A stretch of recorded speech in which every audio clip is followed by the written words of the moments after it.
Boa noite, tudo bem? Boa noite. Boa noite. Tudo bem com vocês? Feliz sábado para todos. É muito bom vocês estarem aqui hoje, na casa de Deus. Obrigado por ter aceitado o convite de Deus para estar aqui com ele essa noite. A gente está começando hoje uma mini semana de oração jovem, um fim de semana com Deus, que vai ter um encontro hoje à noite.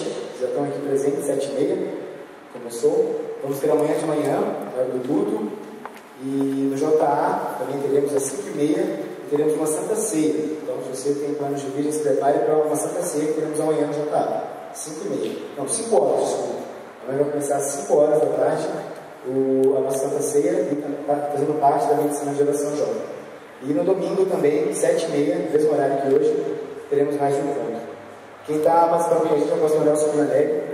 Ele é pastor do departamento de jovens da União Centro-Oeste Brasileira. Ele aceitou o nosso convite do pastor Laércio, que foi feito ele, e a gente vai estar conversando esse final de semana sobre um tema, no mínimo, intrigante. E se ele não voltasse? O Rodrigo falou, se parar para pensar nisso, se Jesus não voltasse, como é que estaria a nossa vida? O que ia acontecer? O pastor Nelson vai explicar um pouquinho para a gente sobre isso, e vamos estar de coração aberto para a gente receber a palavra do Senhor hoje.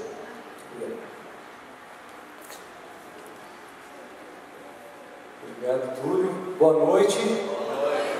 Muito bom poder estar aqui mais uma vez, para que juntos a gente estude um pouquinho mais da Palavra de Deus e possamos permitir que Ele guie os nossos pensamentos e os nossos sentimentos para as certezas, para as convicções daquilo que a Palavra de Deus e aquilo que Ele quer nos guiar para viver aconteça realmente na nossa vida. Eu vou convidar você, do jeito que você está, a fechar os seus olhos. Nós vamos fazer uma oração. Senhor nosso Deus, nós te agradecemos pela semana que passamos. É tão bom poder encerrá-la de maneira especial, estando aqui na tua casa.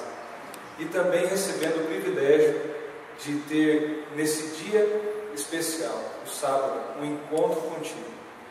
Nós vamos conversar algumas coisas nesse final de semana.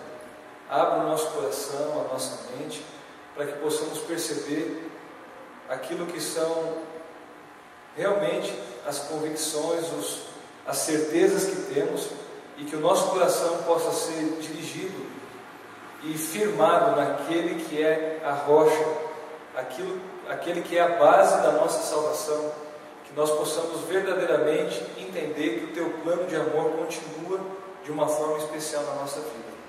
Abençoa cada um dos adoradores que estão aqui, os nossos amigos que nos visitam, e especialmente que cada um deles possa perceber o grande plano que o Senhor tem para a vida de todos nós. Em nome de Jesus que pedimos a tua presença e sentimos que ela faz a diferença nesse ambiente, por Jesus. Amém. Amém. Desde quando a gente começou a conversar que esse final de semana aconteceria, eu fiquei imaginando, conversei um pouquinho com o pessoal aí que dirige esse momento aí com os jovens, falamos com o pastor também, mas aí fiquei intrigado. Falei, o que eu vou conversar nesse final de semana com os amigos ali da Asa Norte? Nós vivemos num momento ímpar da história do mundo. Cada dia mais a gente vai percebendo algumas coisas acontecendo ao nosso redor, que nos assustam, outras vezes até tiram a nossa sensibilidade, porque é um tanto de coisa ruim que a gente vai vendo e a sensibilidade da gente vai quase que se perdendo aí no meio do caminho. Aí eu fiquei imaginando qual é a grande fonte de esperança nossa, que é a volta de Jesus, e fiquei interessantemente pensando que eu devia pregar sobre isso, mas ao contrário. Ia pregar da volta de Jesus ao contrário. Meu pai, o que é isso? Às vezes a gente aprende por contraste, não é isso? Eu quero convidar você para mergulhar num momento completamente ateu. Mas eu estou vindo dentro de uma igreja e vou mergulhar num momento ateu, agnóstico. Vamos usar 100% da nossa razão agora. Esse papo de Deus é balela. Esse negócio de Bíblia não tem pé nem cabeça. Esse detalhe, esse povo que fala sobre a volta de Jesus, está louco. Não existe nada disso. Isso aí foi uma história que inventaram para prender a gente. Você concorda comigo? Será que eu consigo fazer você ir embora hoje descrente? Que eu vou fazer de tudo para te convencer que crer na volta de Jesus não vale a pena. Você está disposto a ouvir esse culto ou não?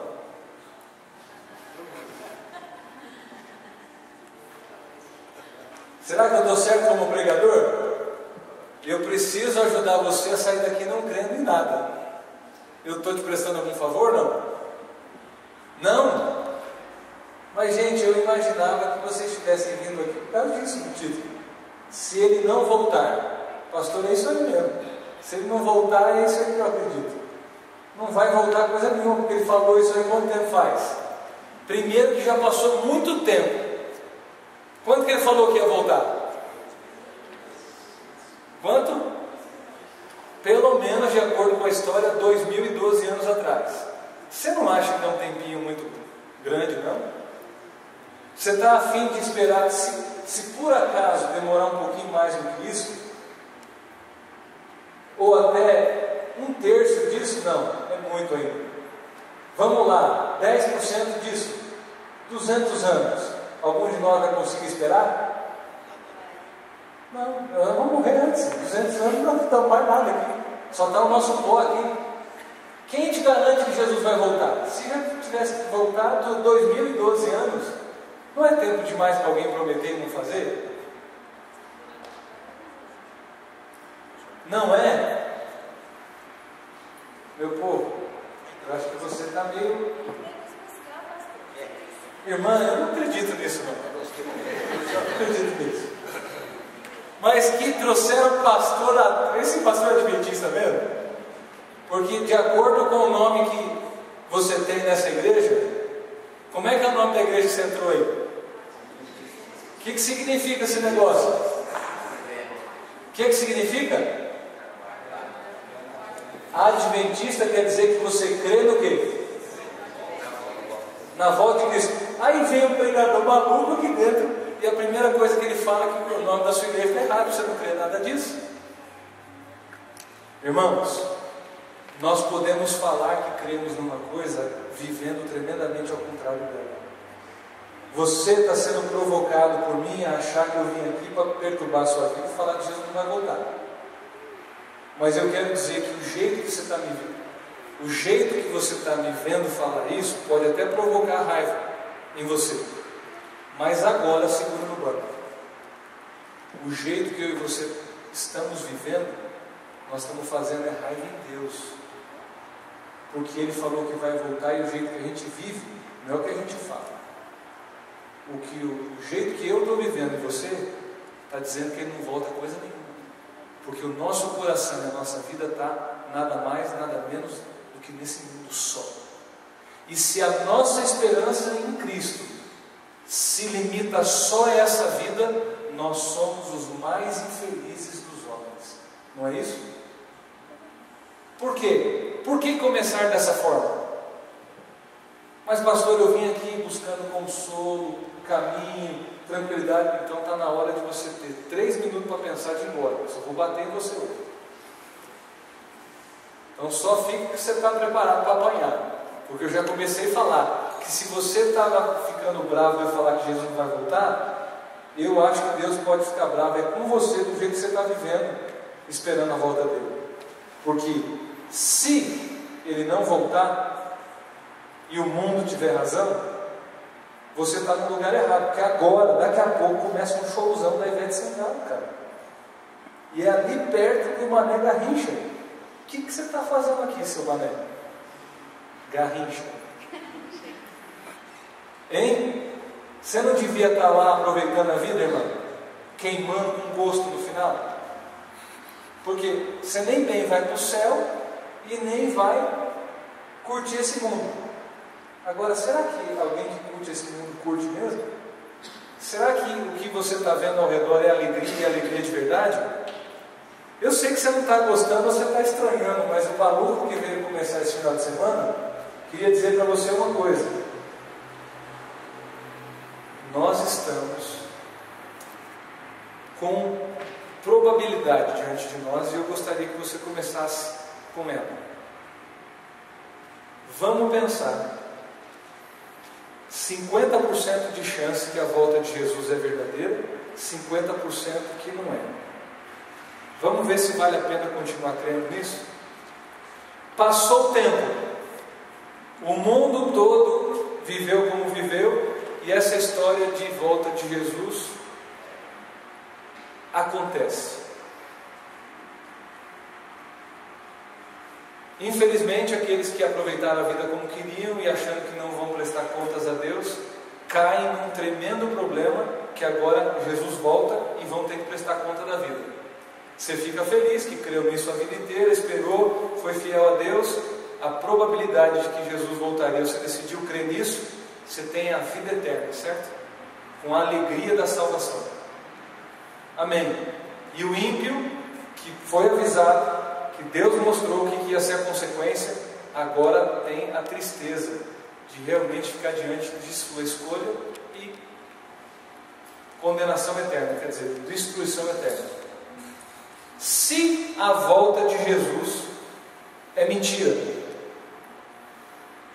o ímpio vive bebendo, fumando, transando, fazendo tudo de perna para cima, a imoralidade, a violência, a coisa toda, e entende que o prazer, a luxúria, as viagens, os bens, que todo esse negócio de correr atrás, enganar os outros, não está nem aí, não ter escrúpulo nenhum, mentir, roubar, matar, tudo isso de desgraça que o mundo faz, a pessoa que vive assim, ela vive muito tranquila nessa vida, não é assim?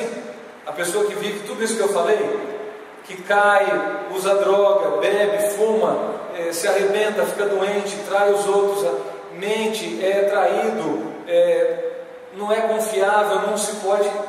A pessoa que vive assim, mas que está prazerosamente curtindo tudo a vida, prazerosamente, ela é uma pessoa feliz. Jesus não volta, ela morre e acabou assim mesmo. A vida dela ficou como?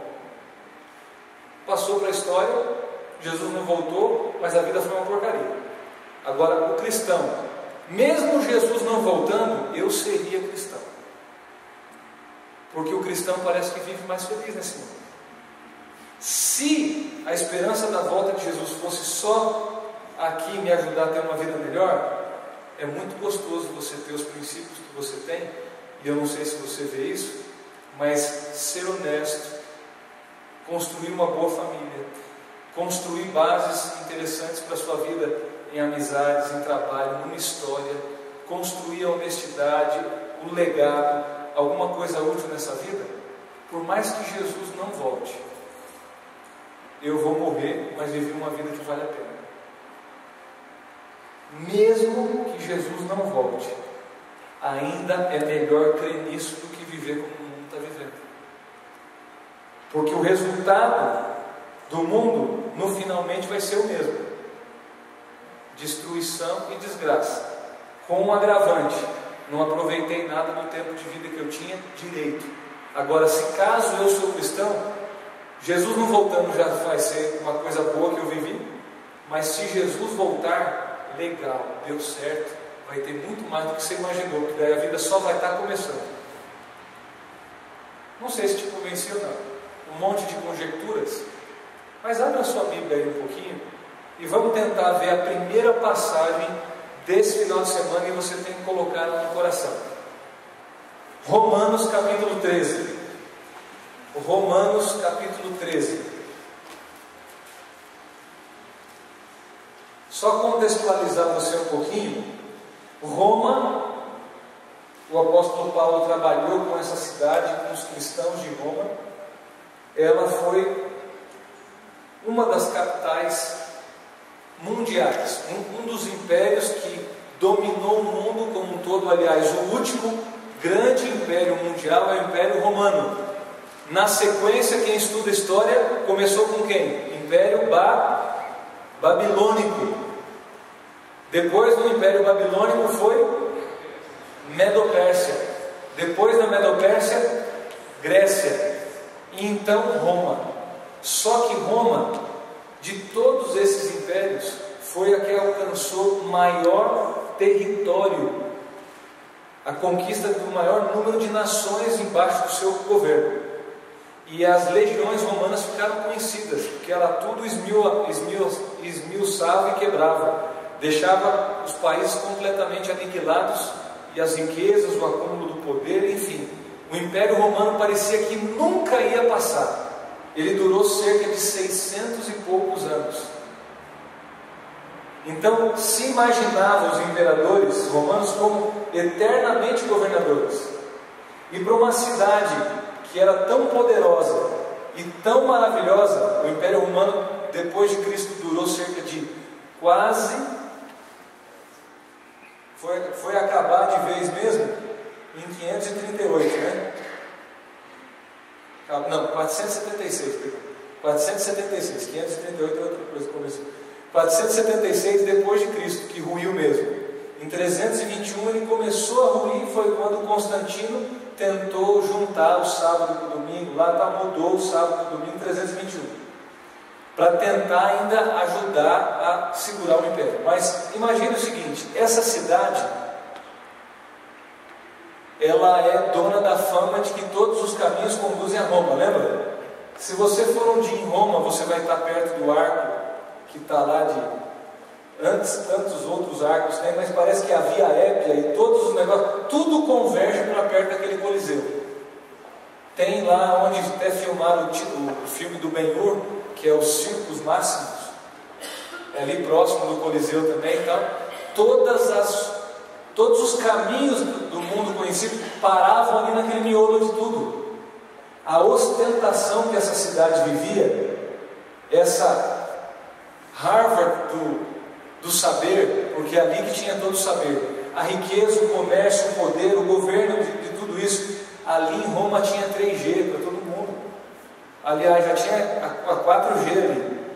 A galera pegava um cineminha em Roma, tinha o Roma Fashion Week, tinha também corrida das Ferraris da época, corrida de bigas.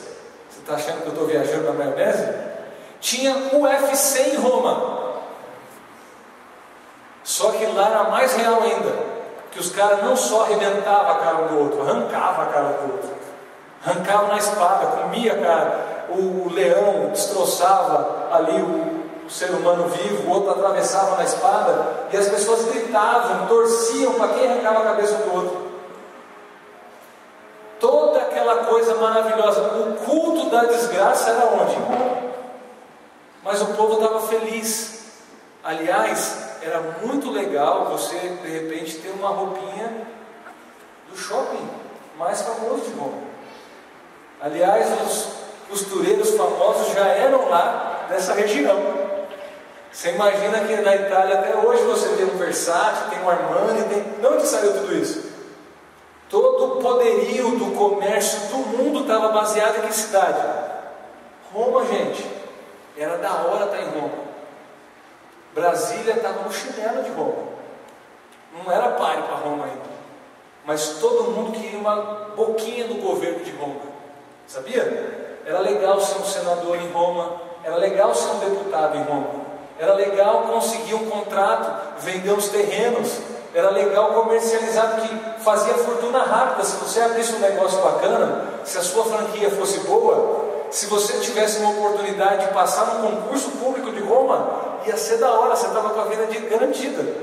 E toda pessoa que estava em outro lugar do mundo sonhava estar onde? Em Roma. Porque é ali que o mundo acontecia. Bem ali, vem um maluco e começa a pregar um outro estilo. Algo completamente contrário.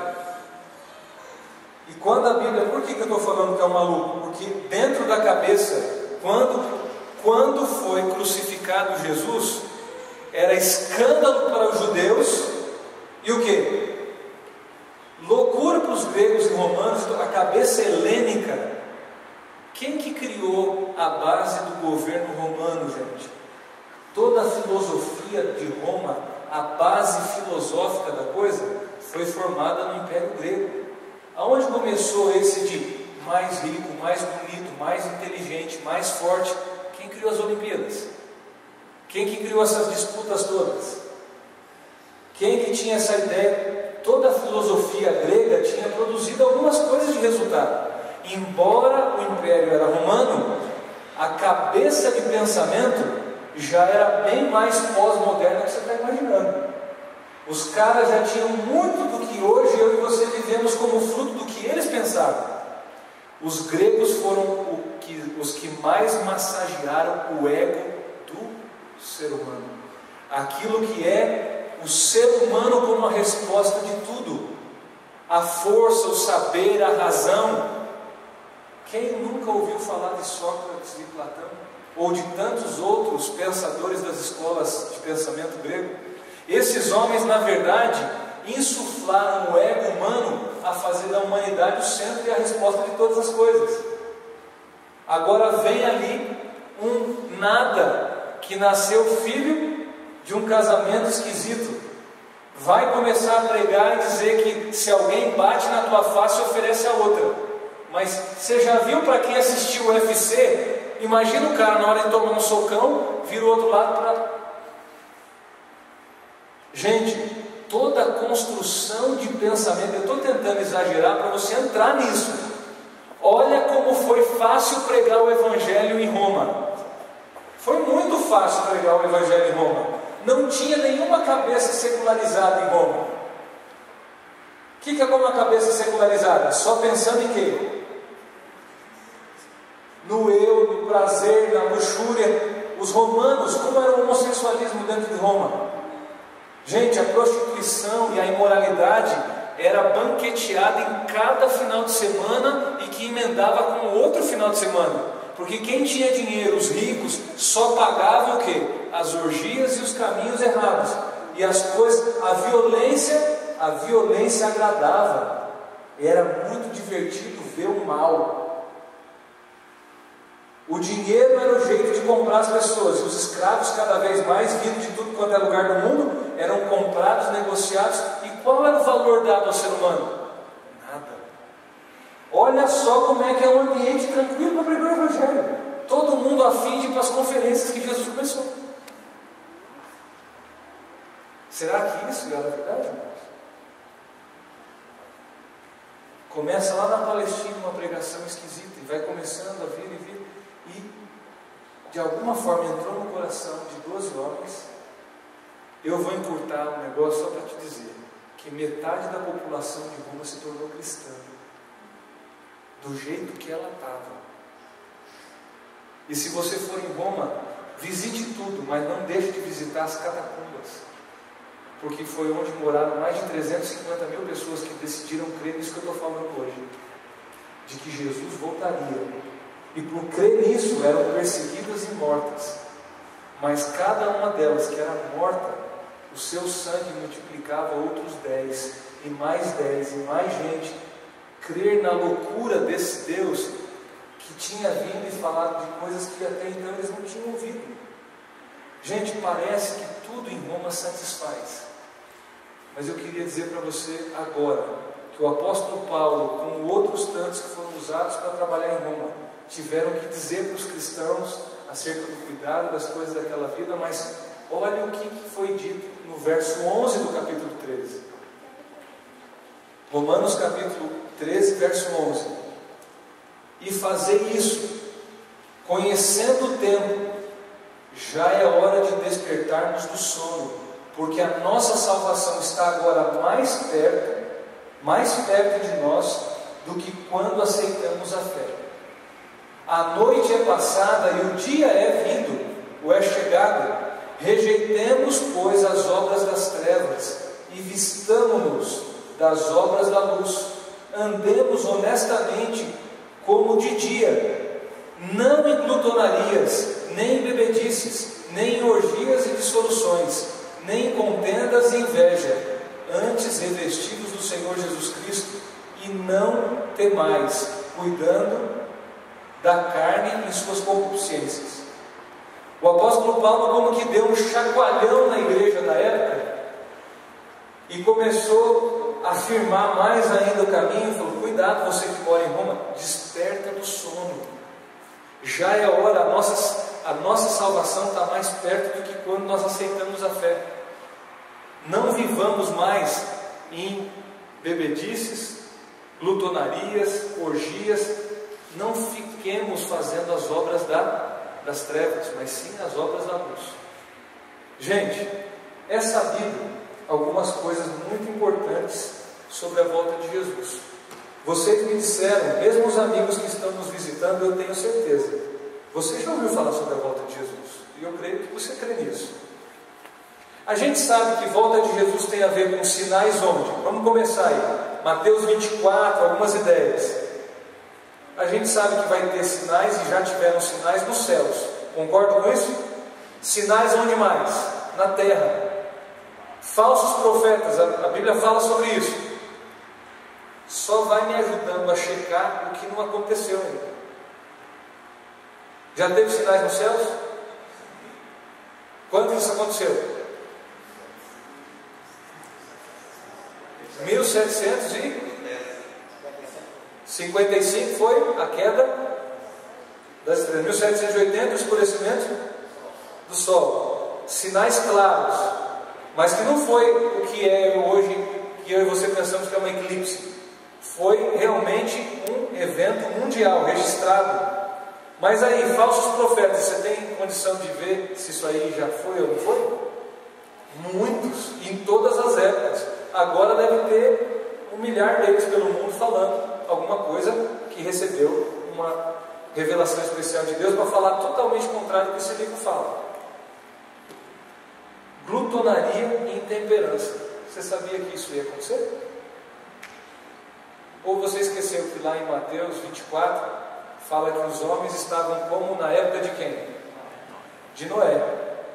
Eu vou dizer para você que eu preciso lembrar que esse livro aqui existe na prateleira, e eu peguei o mais velhinho mesmo para você saber quanto tempo isso aqui foi uma reunião de várias citações de Ellen White. Mas o livro Eventos Finais diz aqui, na página 21, a glutonaria e a intemperança constituem o fundamento da grande depravação moral em nosso mundo. Satanás está ciente disso e tenta constantemente a homens e mulheres para que condescendam com a gula à custa da saúde e mesmo da própria vida. Comer, beber e vestir-se tornam-se o alvo da vida para o mundo. Tal estado de coisas existia antes do dilúvio, e este estado de dissipação é uma das marcantes evidências da breve terminação da história terrestre. Eu quero deixar muito claro aqui, talvez eu até precise lembrar, eu sei que alguns vão até dizer, pastor, você vai ter que repetir isso aqui amanhã no culto de manhã. Você já está pregando o sermão de sábado agora. Pastor, aquela parte mais especial do final de semana, você tinha que deixar para o final. Eu quero honrar você que veio hoje. Eu quero dizer para você que eu vou começar da melhor parte aqui hoje. E você tem que ter uma coisa clara na sua cabeça. O diabo sabe certinho como destruir o ser humano, porque ele ficou especialista depois de 6.000 anos.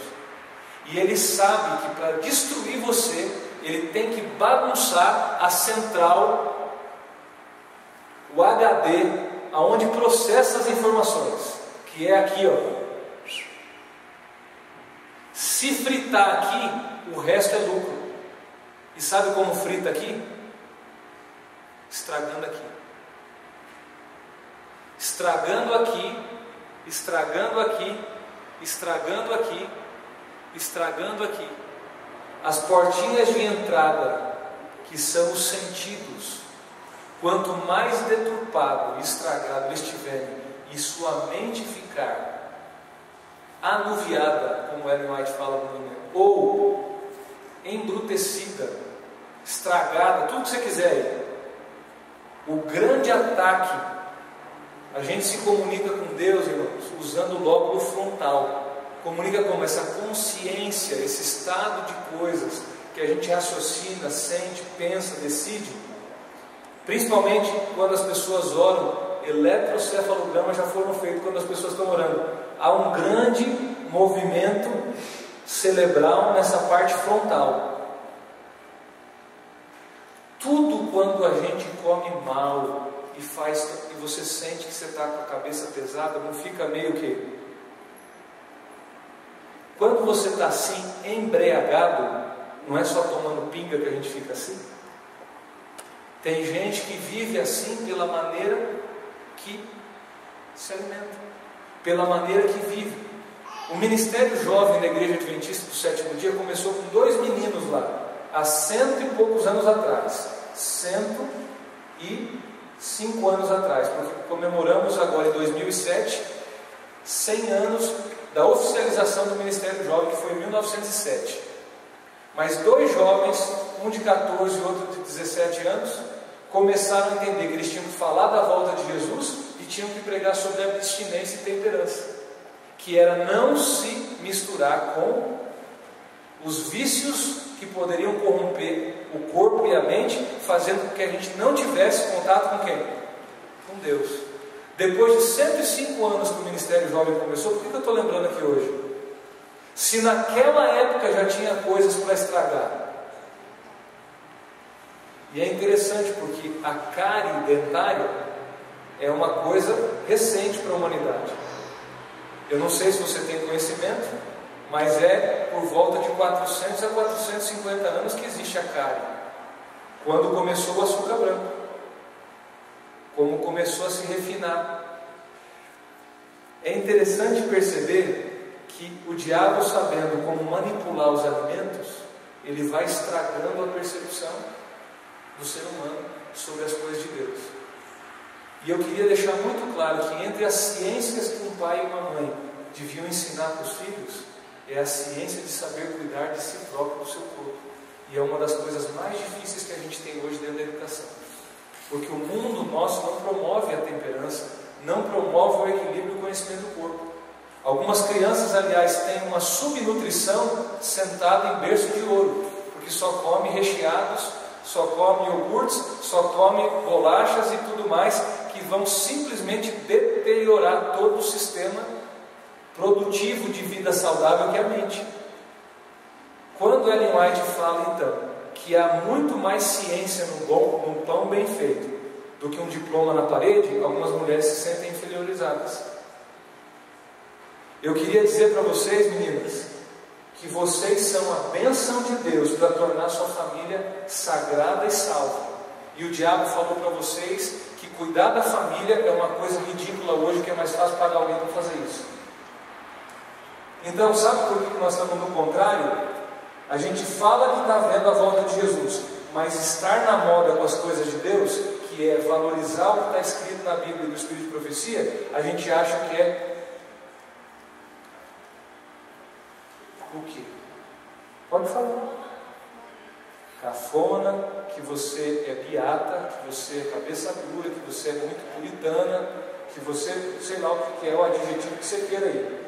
Mas é gente extremista e não sei o que. Hoje, seguir a Deus é ser extremista. Então, ser extremista, como alguns são mesmo, depõe contra o Evangelho. Porque vida religiosa não é burrice, não é esquisitice, não é você ser uma pessoa louca varrida. Porque alguns que vão ser sábios aos próprios olhos humanos, tentando se salvar pelas obras, nunca vão conseguir mesmo. E vão achar que sendo vegetariano vão para o céu, sendo macrobiótico vão para o céu. Isso aí nunca a Bíblia falou. E nunca o Espírito de Profecia orientou. Mas eu estou falando da coisa mais séria do mundo hoje aqui, irmãos. Para começar a abrir a lucidez da sua mente. O diabo sabe que quando a vida humana passar a ter o foco só no comer, no beber e no vestir, ele conseguiu o que ele queria. Olhe um pouquinho ao redor e me diga que vida e que mundo nós estamos vivendo. A maioria das pessoas se reúne para quê? Para comer, para beber e para ter o prazer de terem o quê? Se desfilando. As nossas festas, a vaidade do vestir. Nunca, e ainda como bons brasileiros, o Brasil é um dos lugares no mundo onde mais a indústria de cosméticos fatura. Porque o brasileiro é alguém viciado em corpo. Nós somos tremendamente bonitos como povo, mas a gente cultua realmente o corpo, e você está vendo a fila de gente que está pagando tudo para nunca passar dos 45. Nunca, de jeito nenhum. Eu posso estar com 80, mas eu tenho que ter cara de 45, no máximo. Por quê? Eu não estou dizendo que é errado você cuidar da saúde, mas há poder do quê? Porque o mundo hoje todo tem que ter a simetria do quê? Das formas que o jovem mantém. E o padrão de beleza é uma coisa tão dura para as mulheres, que algumas de vocês desenvolvem tremendas anomalias no comer, no vestir, no pensar e no se ver, que gasta mais tempo cuidando da aparência do que tendo contato com Deus. Se gastasse tanto tempo em oração, do tempo que se gasta no salão, não sei onde, mas não sei onde, mas não sei onde, para ganhar algumas coisas em relação ao vestir. Por isso que o livro de Pedro fala uma coisa interessante. Não é o frisado do cabelo, o aparato do vestuário, que é uma coisa bonita e de grande valor perante Deus. Mas o que é realmente de grande valor perante Deus é um espírito manso e suave. Gente, dentro daquilo que está na moda no céu, Deus está querendo avisar a gente de uma coisa muito, muito terrível. As nossas percepções espirituais, elas estão sendo detonadas, não tem outra palavra, pelo diabo, colocando o que ele conseguiu colocar na nossa mesa. Porque aí vai impedir que você consiga, pela sua mente, perceber o que Cristo está fazendo no santuário celestial, intercedendo por nós à direita do Pai, cuidando da minha salvação e da tua. Os nossos olhares se desligam, a nossa mente se desliga de lá e fica só onde? A gente vê em grande parte, hoje, como adventistas, nós nos preocupamos muito mais com o céu ou com a vida que a gente tem para levar aqui nos anos que a gente tem ainda. Seja sincero, você gasta mais tempo pensando no quê? Investindo no quê? Seu tempo, seu dinheiro, sua vida está mostrando que você está indo para onde? Os seus gestos, os meus, eu posso estar sendo radical com o que eu estou falando, amanhã você nem volta.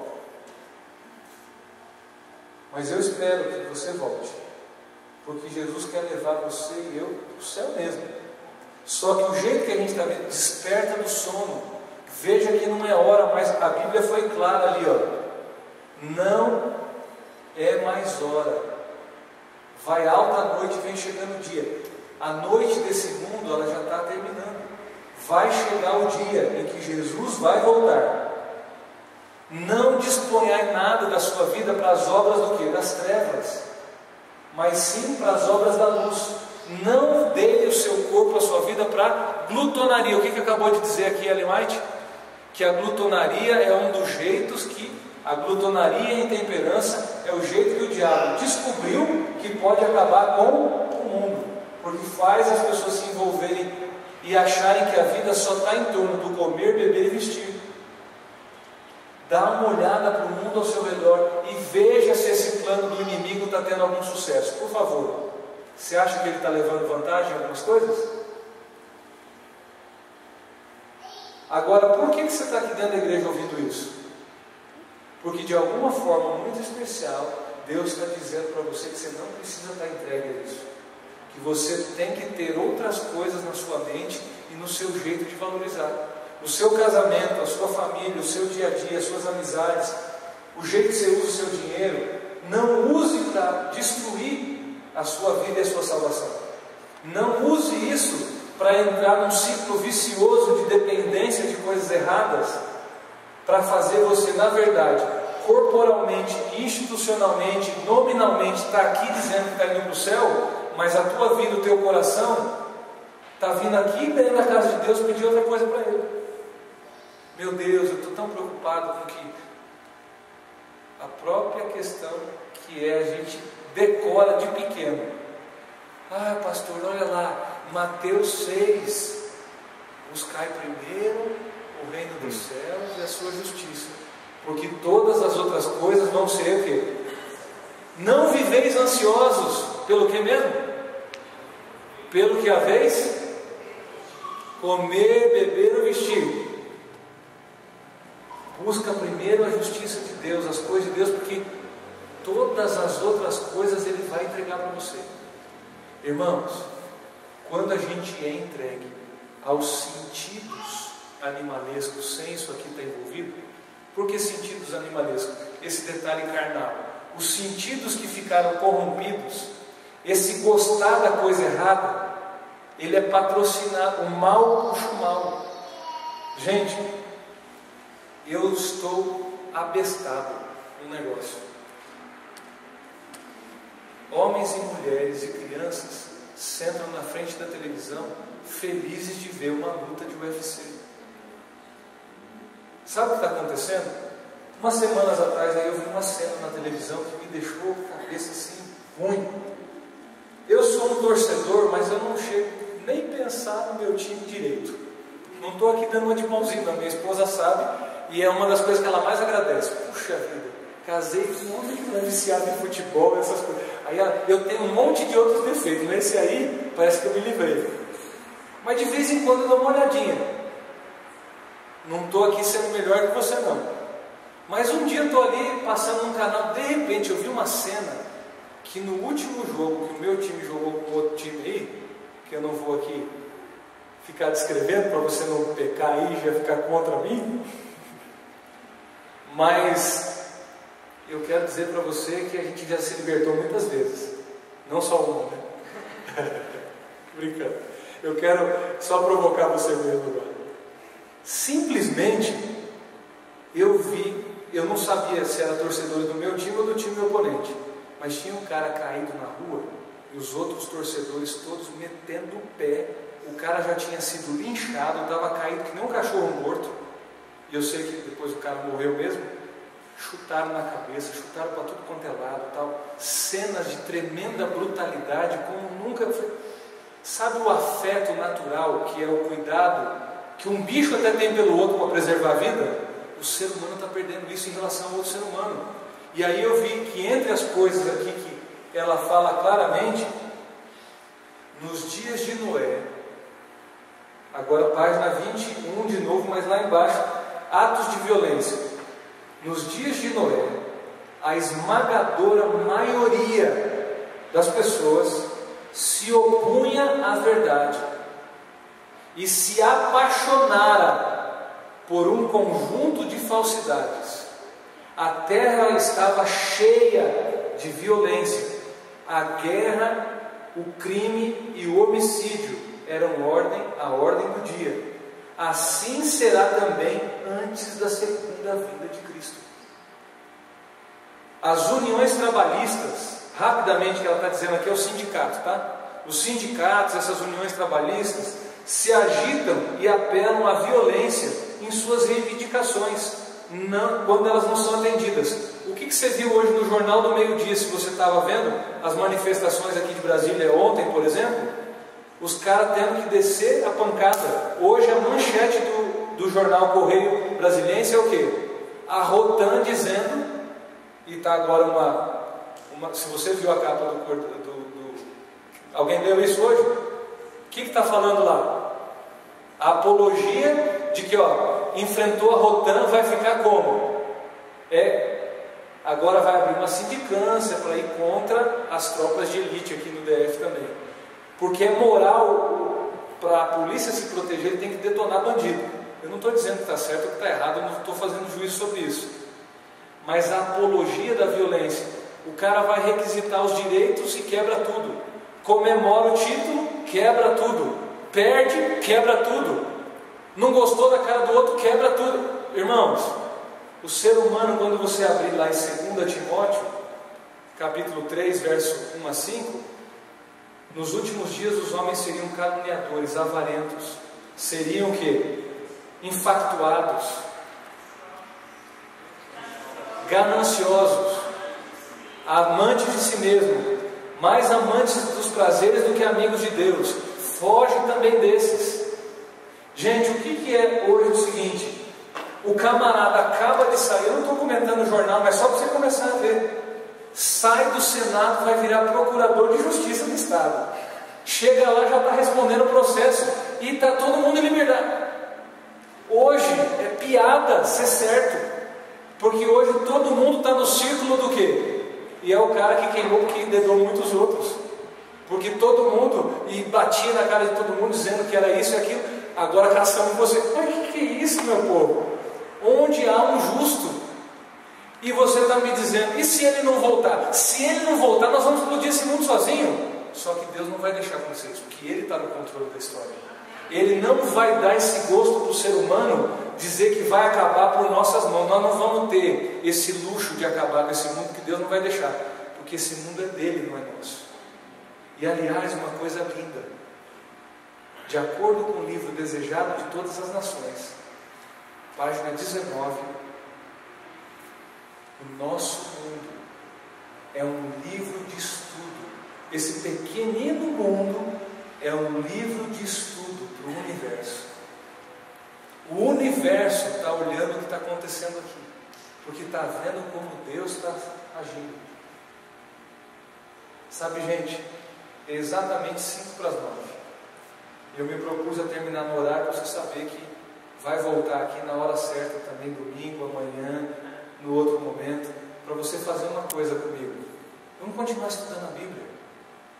Você acha que eu estou falando abobrinha? A gente começou o culto meio louco, mas você entendeu por quê?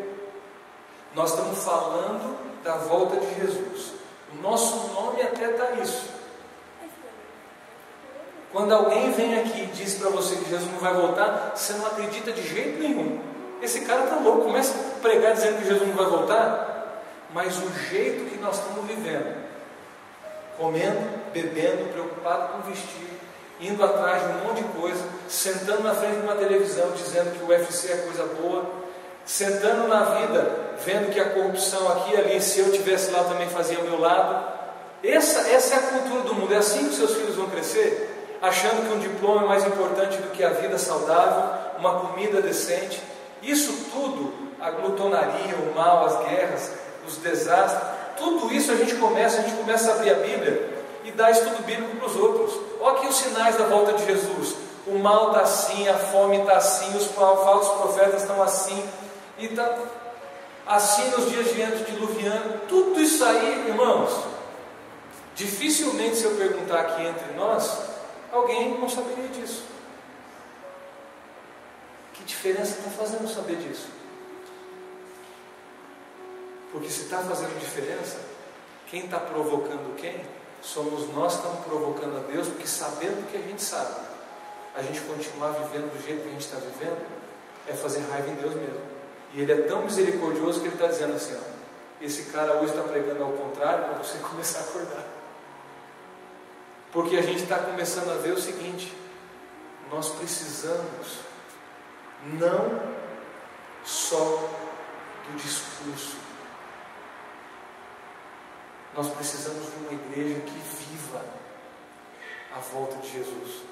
E viver a volta de Jesus é andar na contramão. Eu vou continuar comendo, eu vou continuar bebendo, eu vou continuar vestindo nesse mundo, mas o meu coração não está nisso. Aliás, isso não é o mais importante e nunca foi. Quem está colocando o coração nisso está fechando a mente para as coisas de Deus e abrindo totalmente o coração às influências do diabo que fica jogando com você de lá para cá, para fazer você cada vez mais comprometer princípios e comprometer valores de vida só para ter alguns momentos legais das suas viagens, das suas conquistas, dos seus bens, que isso tudo tem que servir a gente, não a gente servir essas coisas. Ele nos libertou para a gente não ser escravo de mais nada, porque quem é escravo do pecado que fica preso a essas coisas. Agora, nas mãos do servo de Deus, essas coisas só tem um propósito. Nós vamos conversar disso no final de semana, só para você não ir tão curioso assim para casa. Todas as coisas que Deus põe na sua vida e na minha, se for para usar para a glória dele, vai abençoar a vida de alguém que está ao nosso redor. Infelizmente, alguns de nós não têm mais coisas, porque a gente põe o coração nisso e não usa esses bens e essas situações de estudo ou de oportunidades para continuar fazendo aquilo que Deus pediu para fazer. Irmãos, eu vou dizer que a gente vai terminar de um modo diferente. Vocês precisam orar pela minha família. E eu preciso orar pela família de vocês. Porque lá em casa não está fácil. Sabe por que onde a gente mora? A gente mora nesse mundo. Isso já é um problema. Meus filhos não são ETs. Eles também sofrem a influência de tudo aquilo que os seus sofrem.